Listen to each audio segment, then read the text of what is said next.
Assalamualaikum warahmatullahi wabarakatuh. Perkenalkan, kami dari kelompok 3 dengan anggota Claudia Zevanya, Nafa Miracle, dan saya sendiri, Aisha Sabrina Ahmad, akan mengantarkan topik Sustainable mengenai introduksi ke bioteknologi maritim dan digitalisasi.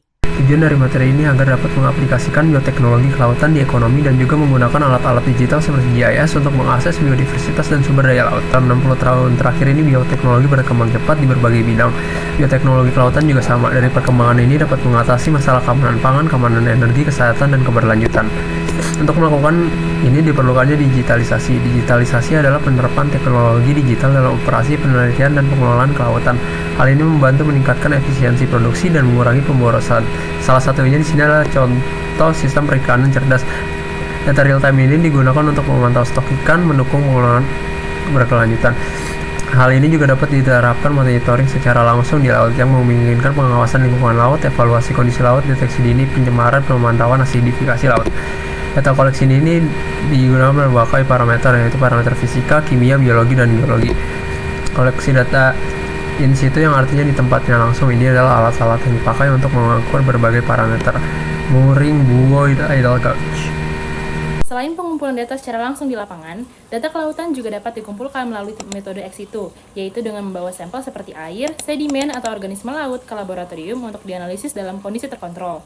Salah satu bentuk ex situ yang penting adalah remote sensing melalui satelit yang mampu mencakup area luas dengan biaya yang rendah. Metode lain yang inovatif adalah pengumpulan eDNA, yaitu materi genetik yang dilepaskan organisme ke lingkungannya, yang memungkinkan identifikasi spesies secara non-invasif sekaligus memantau kualitas air. Setelah data terkumpul, tahap berikutnya adalah analisis. Data mentah diolah menjadi wawasan yang dapat ditindaklanjuti untuk memahami fenomena seperti gelombang panas laut, perubahan distribusi spesies, hingga kesehatan terumbu karang. Semua ini kini semakin diperkuat dengan kecerdasan buatan atau AI, yang menggunakan machine learning dan deep learning untuk mendeteksi pola, membuat prediksi, dan menciptakan model komprehensif demi mendukung pengelolaan laut yang lebih berkelanjutan. BLAST merupakan alat informatika yang memiliki fungsi identifikasi wilayah kemiripan antar sekuens dan menghitung signifikansi statistik. Kemudian BLAST digunakan dalam riset genomik dan membantu memahami adaptasi dan evolusi organisme laut. Contohnya, membandingkan genom berbagai spesies karang. Nah, bagaimana digitalisasi membantu bioteknologi maritim, yaitu melalui pengadaan sampel, IoT yang menghubungkan berbagai sensor, perangkat, dan mesin ke jaringan terpusat yang dikelola. Kemudian adanya juga digital twins of the oceans. Nah, ada juga GIS function in marine ecosystem, yaitu memiliki fungsi data integrasi dan visualisasi, mapping dan monitoring, serta analisis spasial. Nah, contoh nyatanya yaitu adanya program Internasional Nusantara Stratification dan Transport yang melibatkan pemasangan 11 buoy pemantau di oceanografi untuk mengkaji arus lintas Indonesia, yang merupakan presiden langsung bagi pengembangan digital twins of the oceans modern yang disebutkan dalam materi Sustainable. Pada bagian korelasi dengan materi dari oceanografi dengan sustainable, kami mengambil materi dari Prof. Mufti yang mengenai sejarah laut itu sendiri dan ekspedisinya. Dulu pada ekspedisi Challenger, ilmuwan harus mengumpulkan data fisik dari biologi laut secara manual, memakai kapal dan tali. Tapi sekarang kita punya IoT dan smart sensor yang bisa memantau suhu, pH, hingga oksigen laut secara real time dan otomatis. Selanjutnya, untuk studi kasus, kami mengambil program Internasional Nusantara Stratification and Transport atau INSTAN, yang contoh nyata penggunaan teknologi mooring buoy di perairan Indonesia.